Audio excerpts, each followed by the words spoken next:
A knife attack took place in the picturesque town of Annecy in the French Alps. 4 children and an adult were injured when a man armed with a knife entered a children's playground near the renowned lake and targeted a group of approximately 3-year-old children.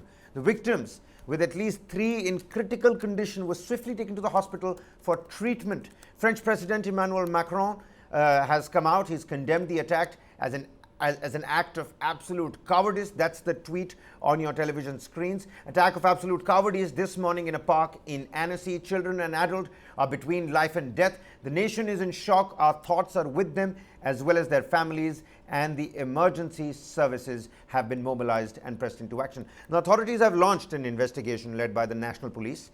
We're going to talk a little bit about this, the surrounding aspects of this tragic event, and the ongoing efforts to apprehend the assailant. Pankaj, what's the latest that we're picking up? Earlier, that news was that some 6 people have been injured. Right. Again, it's really sad and unfortunate to see that these stabbing sprees, these killing sprees happen, especially in the Western countries.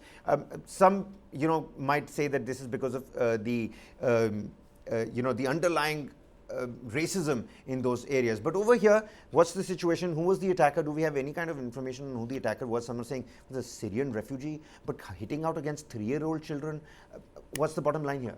Well, see, Kabir, we have known France to be a lenient country when it comes to providing asylum, because when refugee crisis hit the world by roughly 2015, 2016, France was one country you would have seen was one of the choicest destination for all the refugee asylum seekers, and Germany at that time had dig in its heels, and they had said that we won't be accepting more refugees. So France, obviously at that particular point of time during the Syrian war, the refugees who were leaving for, say, Turkey, for other European countries were making their way into France. And remember, around that time, the situation was pretty volatile. In this case, as of now, the attacker has been arrested. Yes, he had been a Syrian asylum seeker.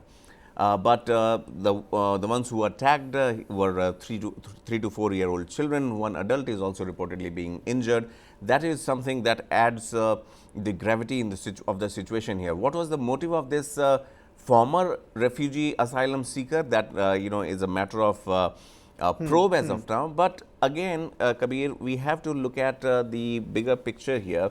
France. I mean, we don't very often hear attacks in France, especially of this nature, where lives are dramatically endangered from a close assault.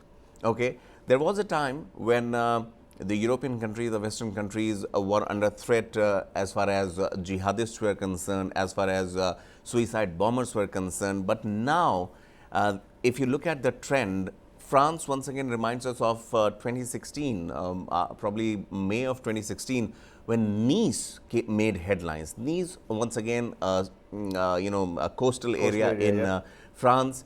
Port town. One of the assailants actually rammed a 19-kilogram or 20-ton lorry into the people who were celebrating Bastille Day along the shores.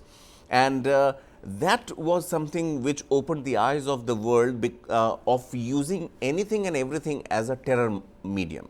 Here we have an attacker who was just wielding a knife. Then later on, close range assault, a melee weapon.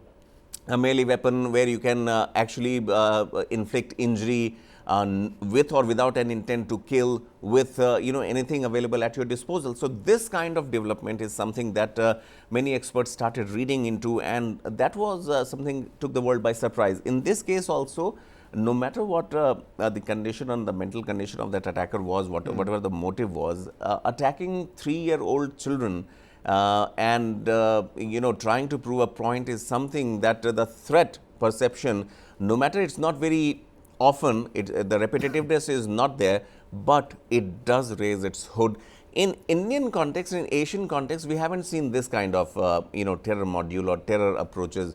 We have seen frontal attacks, we have seen suicide bombers, we have seen gun-toting terrorists entering and infiltrating into Indian territory, or for that matter other regions also, be it Sri Lanka or Myanmar for that matter, or Bangladesh.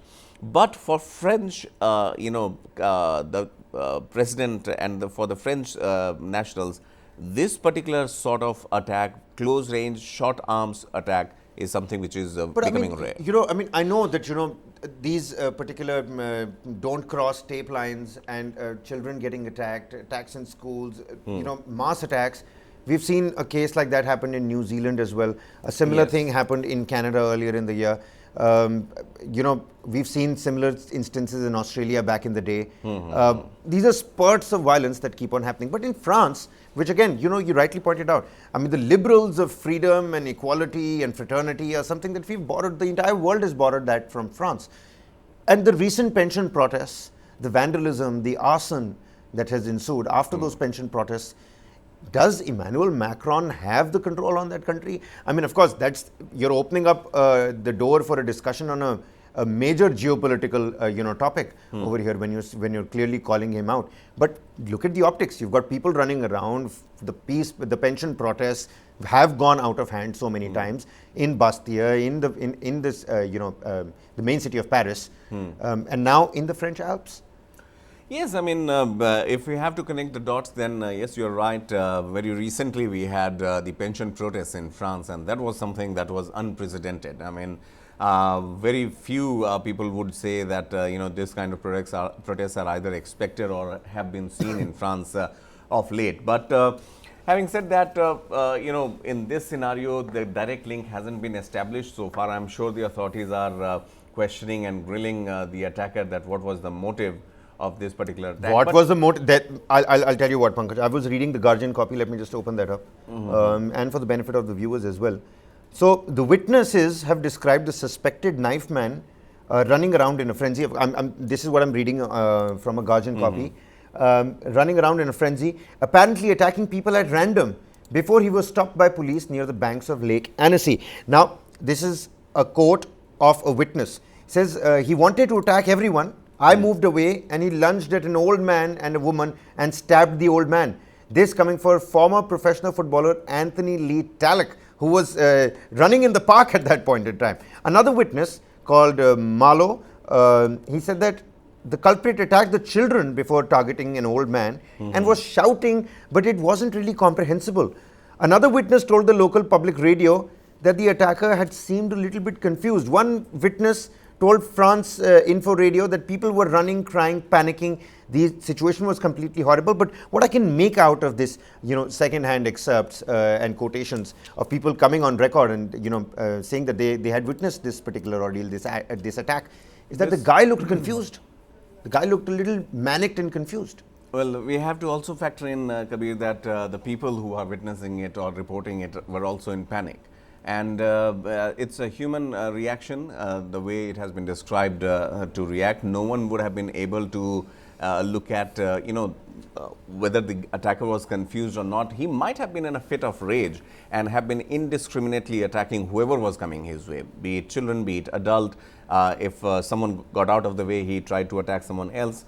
The whole point here is that for a country like France, which generally doesn't make headlines for such reasons, this kind of attack, barbaric as it is to say, is rare, but not unnatural, not unheard before, not unseen before.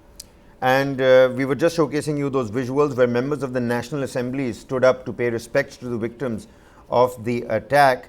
3 of them in critical condition, where they're receiving treatment at a nearby hospital. The French Interior Minister, Gérald Darmanin, he's tweeted that the suspect has been arrested thanks to the rapid reaction of the security forces. But needless to say, ladies and gentlemen, it's quite abominable thinking that children anywhere on this planet be attacked, that too with a knife coming from an adult, and children as old as just 3 years. It is certainly appalling and abominable to say the least. It's unthinkable what has happened in the French